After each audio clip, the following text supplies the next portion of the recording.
Welcome to Matters Financial and Geopolitical from a Frontier. Let me start with some home thoughts. I love this from David Pilling. This is how I'm going to dress from now on. It reminded me of a time when I was 15 and punk rock was the in thing down the King's Road, and I was at school not too far away, and I remember turning up with some green and black trousers. My father was just horrified, and an earring, but that's another story. From Meru National Park to Nairobi, snapshots from the air. The first photograph you see is of the Meru National Park. The second is between Nairobi and Meru. It's actually, I think, Tharaki Nithi it's called, and then Komarok, and then finally Nairobi itself. But what is noticeable is the exponential expansion of human settlement.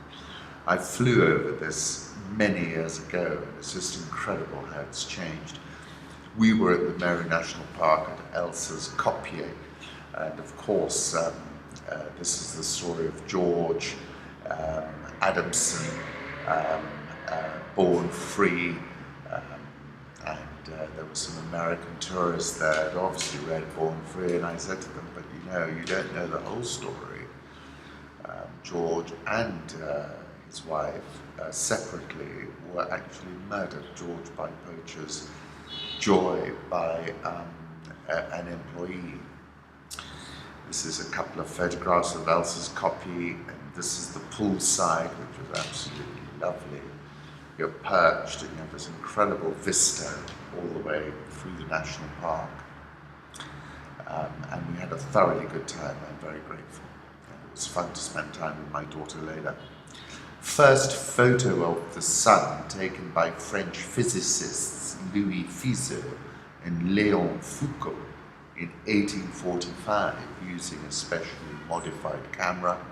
The word of the day is gossamer, spider silk shimmering in air or grass, probably from goose summer, Middle English, gossamer Scots, due to its appearance on warm, calm, summery autumn days.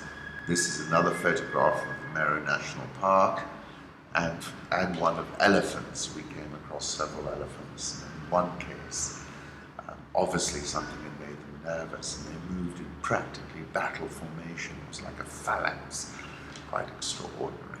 Political reflections. Leader of the far-right Sweden Democrats, Jimmy Åkesson, speaks to supporters in Stockholm in this photograph from Getty Images. Sweden faces a protracted period of political uncertainty after an election that left the two main parliamentary blocs tied but well short of a majority, and the far-right Sweden Democrats promising to wield real influence in Parliament despite making more modest gains than many had predicted. They won 17.6% of the vote according to preliminary official results, well up on the 12.9% it scored in 2014, but far below the 25% plus some polls predicted earlier in the summer.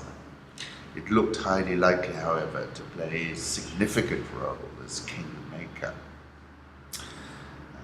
And this really, I was talking to some Americans who were on my trip, and we were discussing this export of refugees, the wars in the Middle East that created that exodus. Sudan President Omar al-Bashir sacks his entire 31-member cabinet and appoints new prime minister who will form a smaller government to tackle the economic crisis. An interesting development from up north.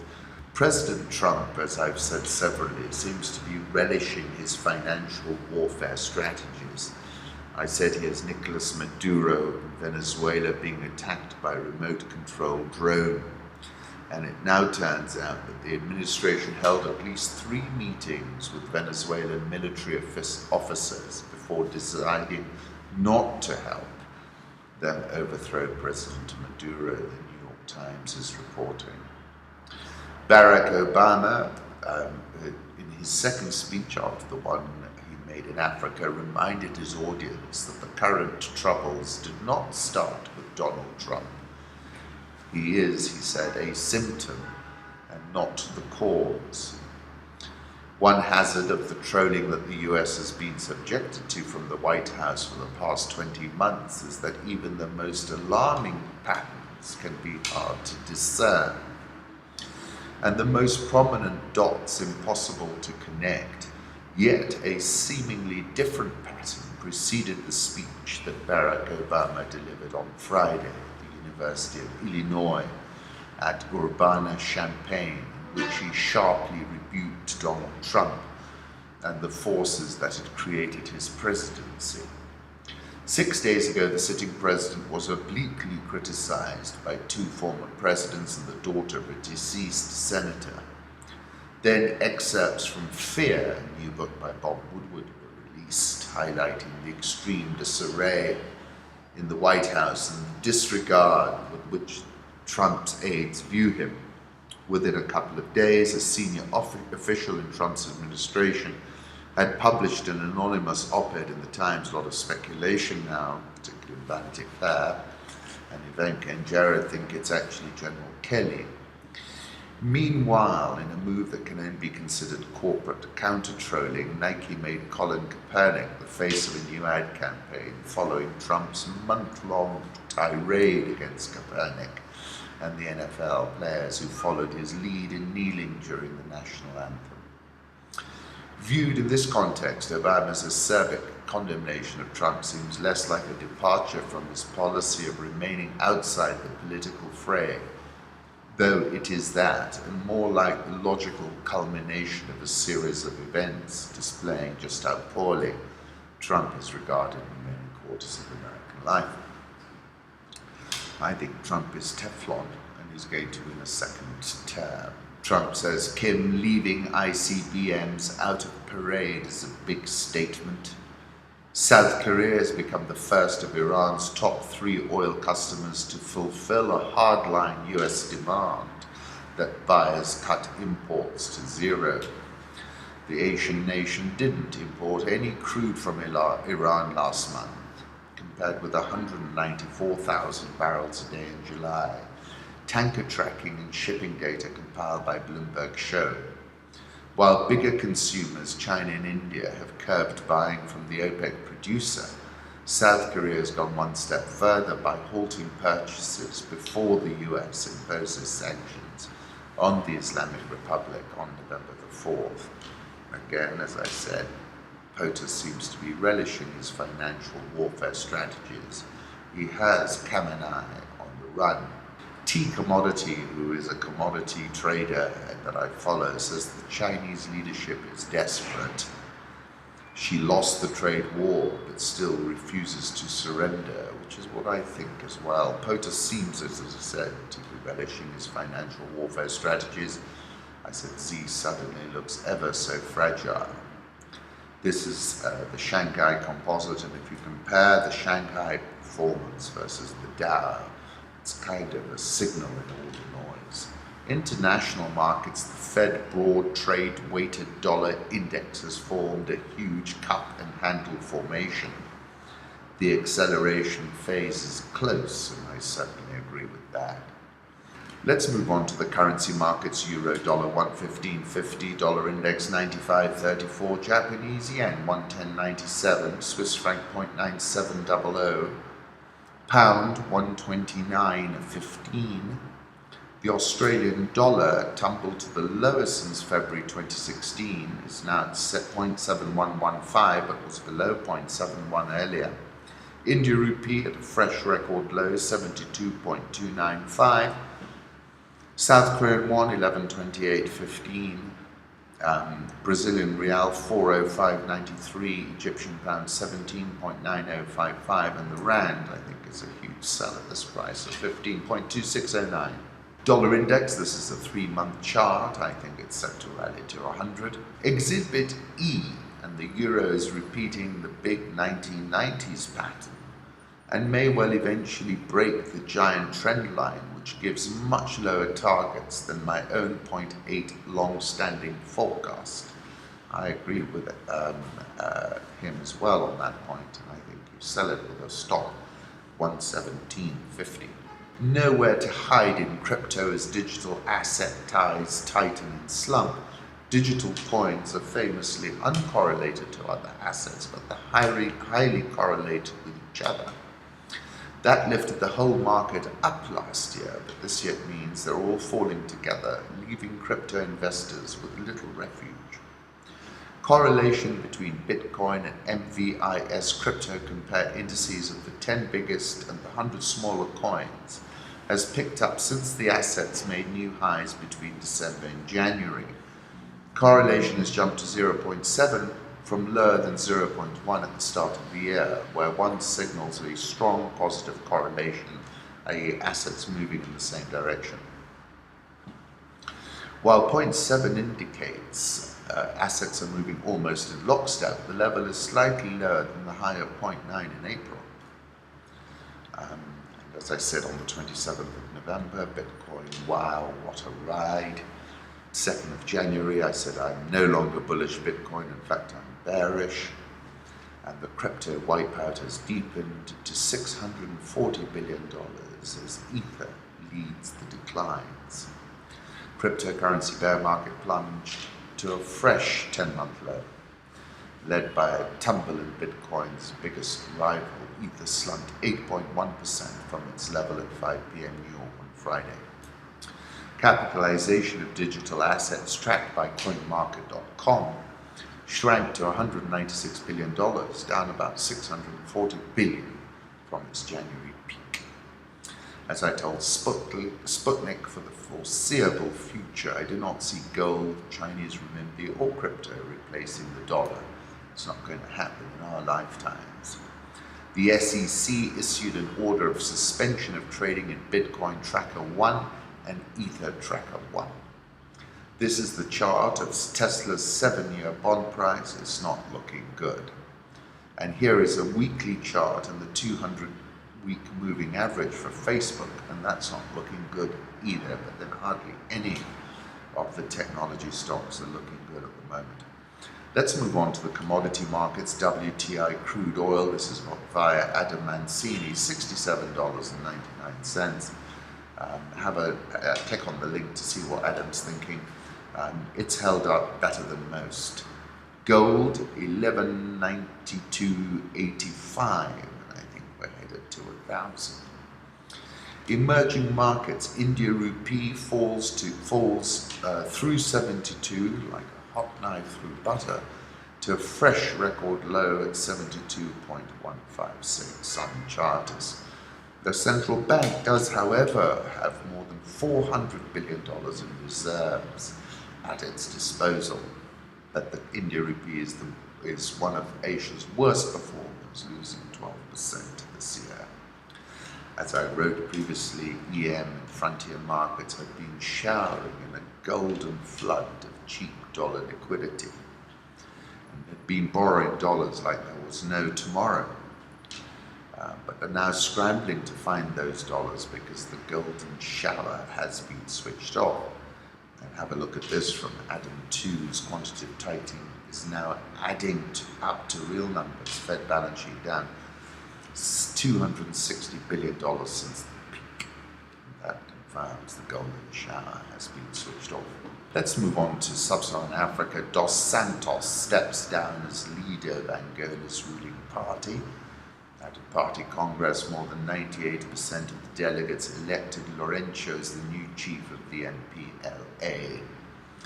The former president of Angola on Saturday said he made mistakes during his long rule, but was holding his head high as he stepped down as leader of the ruling MPLA party. The end of an era. Kirumira shooting, Museveni was heckled at the crime scene. Arrived at the scene at about 10 minutes to midnight, walking amidst tight security of the Special Forces Command. The crowds have been made silent by the army bursting out one by one from different corners, saying they're tired of tyranny and the brutal killing of high-profile citizens. Mazet, see this. We are tired of it. We are tired of you and your men in uniform. We want you to take action. People are getting finished. What will you rule? An empty country, someone in the crowd shouted. And then he had a very long-winded address to the nation yesterday. And one of his points was that Uganda has finally reached the takeoff point. I take you back to a piece I was writing where I was quoting Harold Macmillan when I quoted him saying the wind of change is blowing through this continent, whether we like it or not. This growth of national consciousness is a political fact. I refer you to Uganda. Bobby and Barbie Wine have now arrived in the US, but what caught my attention was a video of revelers at a Taurus riding concert who, while chanting people power through bottles of Bebe Cool, while he was on stage performing, and later ended his performance. I said inflection points are difficult to discern, but this is one right here. And overall, I was talking about a debt crisis and a political inflection point where those who fought for independence hand over to the born-free generation. So taken together, this is in fact a double whammy. Ethiopian Prime Minister says China will restructure a railway loan at its Djibouti railway, which was meant to be paid over 10 years, but this has now been extended to 30 years, he said. And I said this severally, that how this plays out is the key to Sino-African relations going forward. Botswana says China agreed to extend the loan and cancel debt for rail and road infrastructure, as well as writing off some debt. We got a little bit more than just the loan, he told reporters. So again, you're seeing them restructuring those two, but a different scenario developing in Zambia. Interesting piece I came across, the unlikely partnership that unlocked Congo's crude. In 2006, Swedish billionaire Torbjörn Törnqvist was searching for new sources of crude oil. As chief executive officer of Governor, a giant crude oil trader he had co-founded with Gennady Timchenko, an ally of Russian President Vladimir Putin, Törnqvist had reason to be concerned that the US's increasingly tense relations with Russia would end up cutting off the company's main source of oil. The Republic of Congo in Central Africa looked like a solution, not to be confused with the DR Congo, of course. To get a foothold there, Törnqvist turned to the local Maxime Ganzion, the special advisor to Congolese President Denis Sassou Nguesso. So nothing has changed. Everything remains the same. Have a read. How South Africa's Ramaphoria turned into Ramageddon, as Guardian. Ramaphosa must tread carefully. Enemies in the ANC already hope to use projected losses in next year's election to justify a special party conference that could demand a no-confidence vote. Cyril has made good inroads, but if he goes any further, he will be threatening powerful people who he needs to keep on board for the moment. The irony is this guy finally gets the presidency, and it's a poisoned chalice, Gumede said. Mandela's dream is not dead, because there are people, black and white, who will fight for it, and there always will be, but now we have to rebuild it.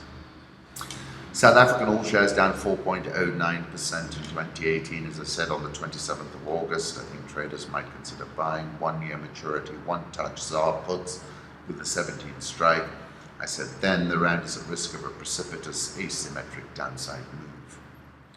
Dollar versus rand 15.2609, I think it's a big sell. Egyptian pound 17.9055. It's really held in very well. Nigernomics, how Nigeria has targeted MTN, DSTV, and even Krispy Kreme. And talking about a pattern of behavior by Nigerian authorities is emerging, whereby the state is targeting entities in the private and public sectors for politically expedient purposes. Nigerian oil shares down 11% year-to-date. The Ghana Stock Exchange is plus 6.55% year-to-date. A lot of gains have been eroded. Maidens are seen dancing and celebrating their purity at the annual Zulu Reed Dance ceremony at Enyokeni Royal Residence in Nongoma, in this photograph. The kwacha is likely to remain under pressure, weighed down by rising demand for dollars from importers. This is the important point. Looming sentiments about local budget deficits and debt distress could be additional driving forces behind the current constrained dollar supply, leading to the kwacha's continued depreciation. That's First National Bank. Top in business, eyes on the shilling as 152 billion shilling IMF cushion ends. It would be a great error to lose that cushion. Kenyans fear Chinese-backed railways, another lunatic express, New York Times. With sloping charcoal grey walls that resemble the elegant curves of a luxury car, Nairobi's sleek new railway station built by China looks more like an airport terminal reserved for wealthy Kenyans and their private jets. Given the price tag, it might just as well be.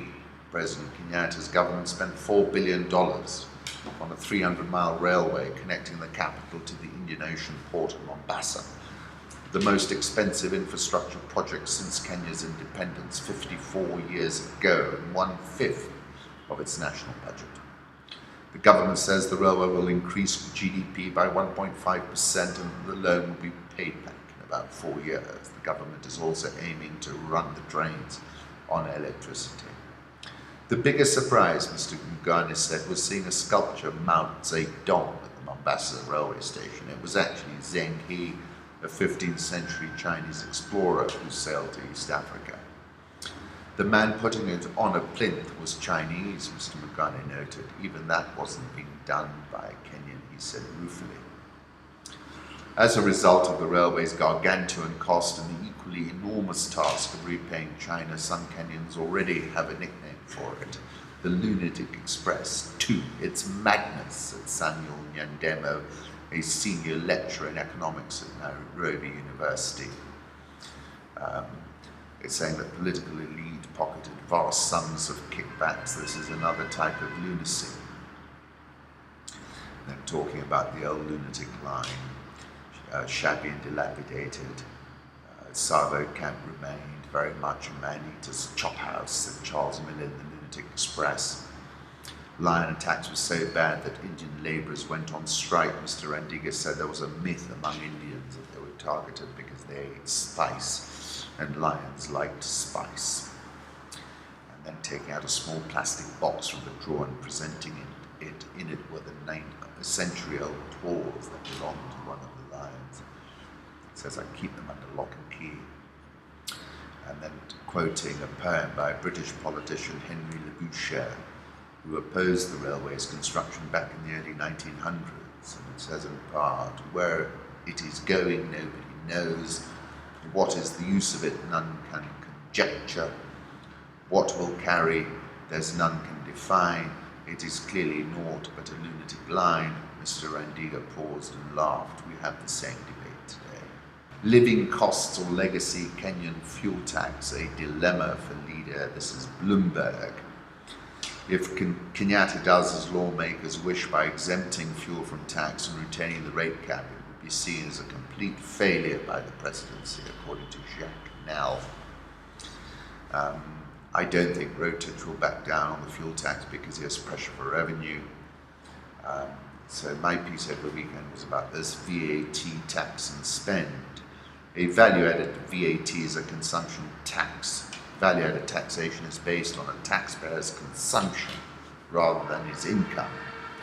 Advocates say it raises government revenues without punishing success or wealth as income taxes do. It is also simpler, more standardized than a traditional sales tax, and there are fewer compliance issues. It is believed that VAT's impact would be felt less by the wealthy and shouldered more heavily by the poor, who spend a larger percentage of their take-home pay on necessities.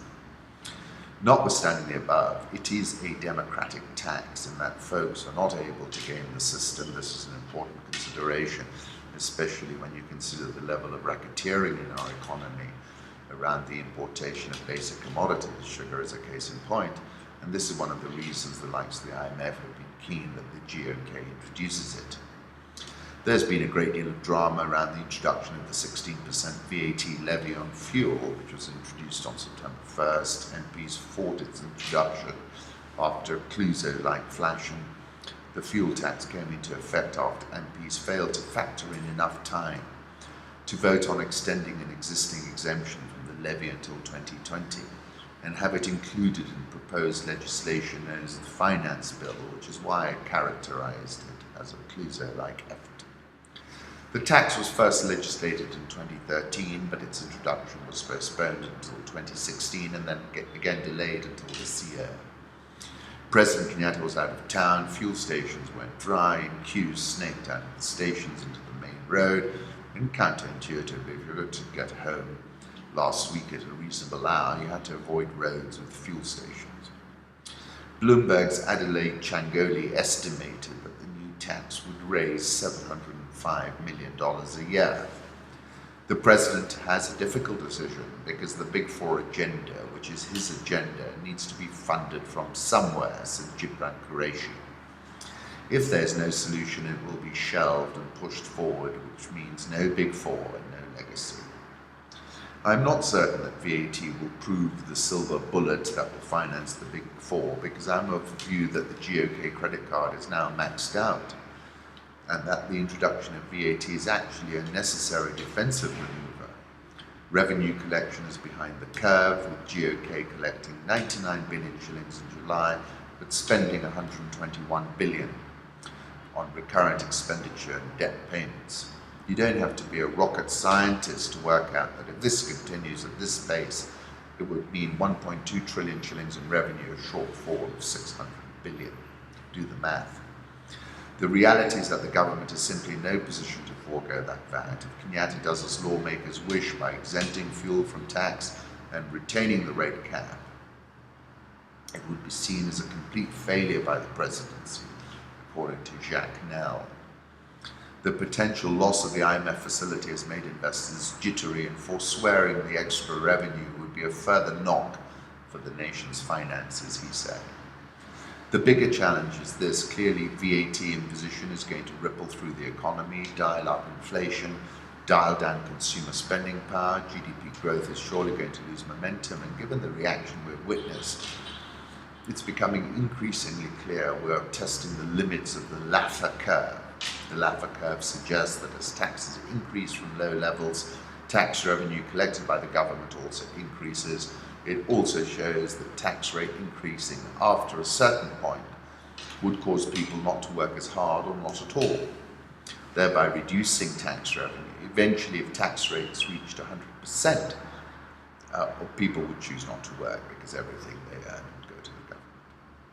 Denis Healey, the British Chancellor of yore, famously announced, "I want to squeeze the rich until the pips squeak."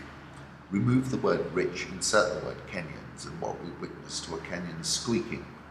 That loops me back to the following issue. At some point, tax and spend runs out of the road. Therefore, we really need some refreshed and innovative thinking. I and many others were, for example, very alarmed at the Robin Hood tax. Let me tell you why. If you are dependent on funding your deficit via the wholesale capital markets, then you do not penalize investors by up to an additional 15 basis points. To buy government bonds, for example, that is the equivalent of pulling out a loaded pistol and insisting on shooting yourself in the foot. Not a good idea, I'm sure you would agree, but that is what the Robin Hood tax is. We need to start thinking different, to borrow the iconic Apple advert from 1997, and fast, but make no mistake, a reversal of the VAT on petroleum is simply not possible. Kenyan economic growth is to be curbed by new tax on fuel industry, obviously. Let's drop the Robin Hood facade and award Mr. Rotich his due title, Sheriff of Harambee Avenue Shire, East African. Beijing frustrated as another Chinese journalist has been detained in Kenya. This is in SCNP News. Police entered the Nairobi offices of China Daily and demanded to see staff documents before hauling the Deputy Bureau Chief Liu Hongye to the police station. This was despite verifying his work permit online. And then China Hand, who I follow, says, "Guess we can slot Kenya into the independent foreign policy group, at least until Xi decides to fund that big railway extension." Yields on 10 and 30-year Eurobonds increased by 0.2 points and 0.3 points to 8.1 and 9.1% from 7.9 and 8.8 the previous week. The Kenya shilling has appreciated by 2.4% year to date. And this is one of the currency puzzles I was referring to a couple of weeks ago. Nairobi all shares down 4.37% year to date. For the last 12 months, the all shares declined 3%, the NSE 20, 23.5%, and the NSE 20, 7.2%. That's from Saiton. The market currently trading at a PE ratio of 13.2 and a dividend yield of 4.4%. NSE 20 is down 16.49% year to date. In this photograph, you see a tower of giraffes in the foreground and Elsa's Copier in the background. And this is another photograph of Meru National Park. East African Breweries has breached its 11 billion shilling corporate bond terms. Read that story on Business Daily. And there's a link for the share price data, which has been on the downtrend and is at multi-year lows. Kenya Power's cut electricity supply to Mumia Sugar. And then interesting data came out of that site to report total assets under management held by unit trust fund managers barely grew year on year. And I think that's more a question of the performance as opposed to any fresh money. Once again, thank you for stopping by. I'm always grateful.